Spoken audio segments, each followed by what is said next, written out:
Salam damai sejahtera, saudara-saudariku terkasih dalam Kristus Yesus. Apa Anda pernah merasa tidak didengarkan? Atau bahkan merasa tidak dihargai? Ya, kadang dalam hidup kita seringkali menerima perlakuan orang yang tidak sesuai dengan apa yang kita harapkan. Putri kami biasanya akan protes bila saat mereka sedang bercerita, kami kurang menanggapinya dengan serius. Misalnya dengan tidak memandang wajah mereka. Atau kadang kami cuma bergumam, atau bahkan lebih tertarik dengan gadget karena kadang kami merasa kami perlu menjawab WhatsApp yang kami anggap cukup penting.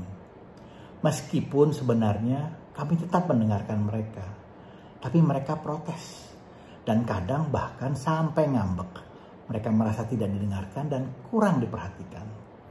Ternyata tanpa sadar, kita sering melakukan hal ini kepada orang-orang di sekitar kita. Terlebih kepada orang yang kita anggap dekat karena berpikir mereka pasti tidak akan marah. Sekalipun iya, mereka pasti akan memaafkan kita. Mendengarkan berarti memberikan perhatian, mengerti dan menghargai perkataan orang lain. Sebagai seorang individu yang patut dihormati. Yakobus 1 ayat 19 mengatakan, setiap orang hendaklah cepat untuk mendengar, tapi lambat untuk berkata-kata, dan juga lambat untuk marah. Ayat ini kelihatannya sangat sederhana sekali, tapi rasanya juga sangat sulit untuk dilakukan. Bukankah kita semua lebih senang didengarkan daripada mendengarkan? Kita lebih senang diperhatikan daripada memperhatikan. Lebih ingin dimengerti daripada mengerti orang lain. Karena itu, rupanya kita jadi terlalu sering untuk lambat mendengar. Namun kita cepat untuk berbicara. Bahkan kadang kita cepat untuk marah. Yang orang sering katakan jump into conclusion. Amsal 18 ayat 13 dengan jelas mengatakan, jikalau seseorang memberi jawab sebelum mendengar, itulah kebodohan dan kecelaannya.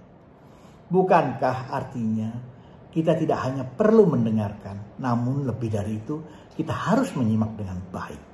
Mengerti dengan baik sebelum kita mengambil tindakan atau memberi jawaban. Bahkan Paus Fransiskus pernah mengatakan, jika kita menemukan seseorang dalam kesulitan, sangatlah penting jika kita mau berdiri di sampingnya dan mendengarkan. Tapi jangan sekali-sekali mengatakan bahwa kita punya solusi yang tepat untuk kamu. Tapi beri mereka kekuatan dengan mendengarkan. Itulah obat yang paling mujarab. Itulah terapi mendengarkan. Paus Fransiskus juga menekankan bahwa kebutuhan paling besar seorang manusia adalah kebutuhan untuk didengarkan. Kadangkala kita kurang sensitif, bahkan gagal untuk merasakan ada suatu urgensi ketika seseorang datang kepada kita. Kita gagal mengetahui situasi putus asa yang mereka sedang hadapi. Padahal mereka sangat membutuhkan kita untuk melepaskan semua permasalahannya, persoalannya, juga semua unek-uneknya. Yang mereka butuhkan hanya seseorang yang dapat mereka percaya untuk berbagi. Kadang mereka bukan mencari solusi, tapi hanya butuh telinga yang mau mendengarkan. Seperti yang pernah diingatkan oleh Paus Fransiskus, bahwa tidak jarang orang membutuhkan teman yang bisa dipercaya untuk bisa berbagi momen baik dan buruk. Mereka tidak membutuhkan nasihat atau jalan keluar. Mereka sudah tahu itu. Tapi mereka butuh telinga yang mau mendengar. Ketika seseorang mengalami kebingungan atau stres berat, mungkin pengobatan medikal tidak dapat banyak menolong. Tapi tentu campur tangan seorang sahabat mungkin dapat memberikan angin yang segar, bahkan membawa kehidupan. Saya pernah mendengar sebuah pengalaman dari Paus Fransiskus saat dia masih menjadi uskup Jorge. Begitu Paus Fransiskus dulu biasa dipanggil. Saat sedang terburu-buru menuju ke stasiun karena dia harus mengejar kereta yang akan segera berangkat untuk mengantarnya menuju ke tempat rekoleksi. Dan beliau akan terlambat datang ke rekoleksi bila tidak naik kereta itu. Karena kereta itu akan segera berangkat dan yang berikutnya masih sangat lama. Sehingga akan menjadi orang-orang yang ikut rekoleksi akan menantikannya yang waktu yang cukup lama. Saat melintasi taman, dia berjumpa dengan seorang bapak yang memintanya untuk mendengarkan pengakuan dosanya. Uskup Jorge menunjukkan jalan menuju katedral kepada bapak itu dan mengatakan bahwa masuklah, dan dia akan bertemu dengan seorang romo yang akan membantunya memberikan pengakuan. Tapi setelah beliau berjalan beberapa langkah, Uskup Jorge merasakan ada sesuatu yang mendesak dari pria ini. Uskup Jorge pun kembali dan mengajak pria itu masuk ke dalam katedral untuk mendengarkan pengakuan dosanya. Baru kemudian meneruskan perjalanannya menuju kereta, dan yang mengejutkan ternyata keretanya masih ada, seakan-akan menunggu Uskup Jorge datang. Rupanya Roh Kudus telah bekerja di sini dalam diri Uskup Jorge agar dengan penuh kasih mau mendengarkan teriakan hati pria yang sangat membutuhkan pertolongan itu.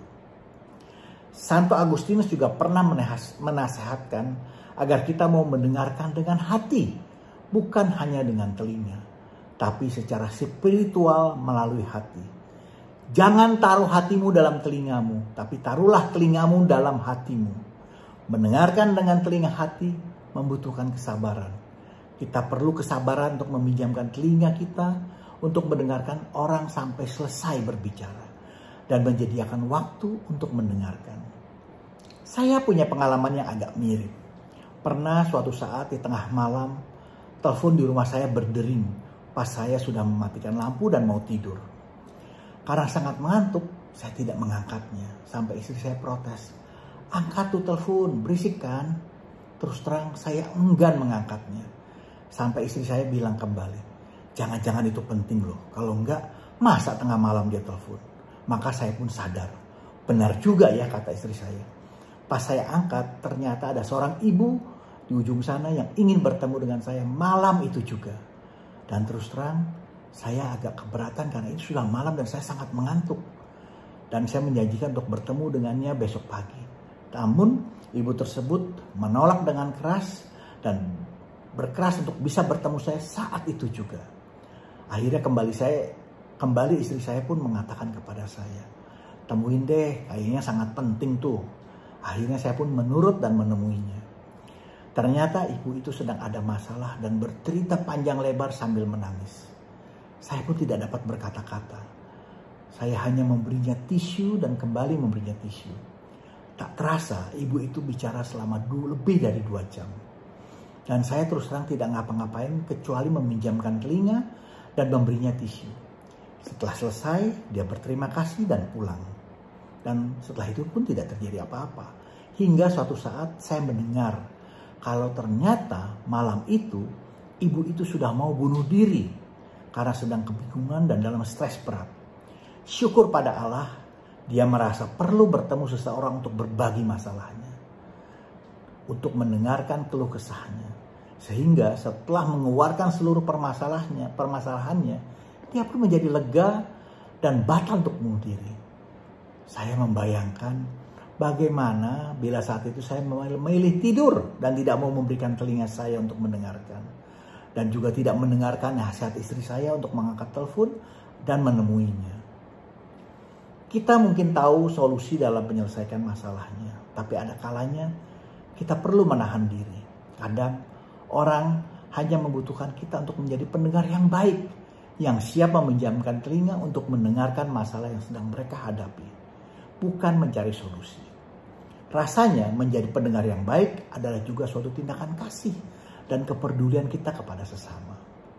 Mari, mulai sekarang kita berusaha memberikan telinga dan mendengarkan dengan telinga hati kita dan mau menyediakan telinga untuk kepada siapapun yang mungkin membutuhkan kita. Rasanya dengan mau mendengarkan suara hati saudara-saudara kita, maka kita pun menjadi berlatih untuk dapat mendengarkan suara Tuhan yang kadang-kadang mau bicara melalui nurani kita, melalui hati kita. Bila ada masukan, mohon berikan komentar Anda. Jangan lupa di like dan subscribe. Juga di share agar kita dapat saling memberkati. Amin. Tuhan Yesus memberkati kita semua.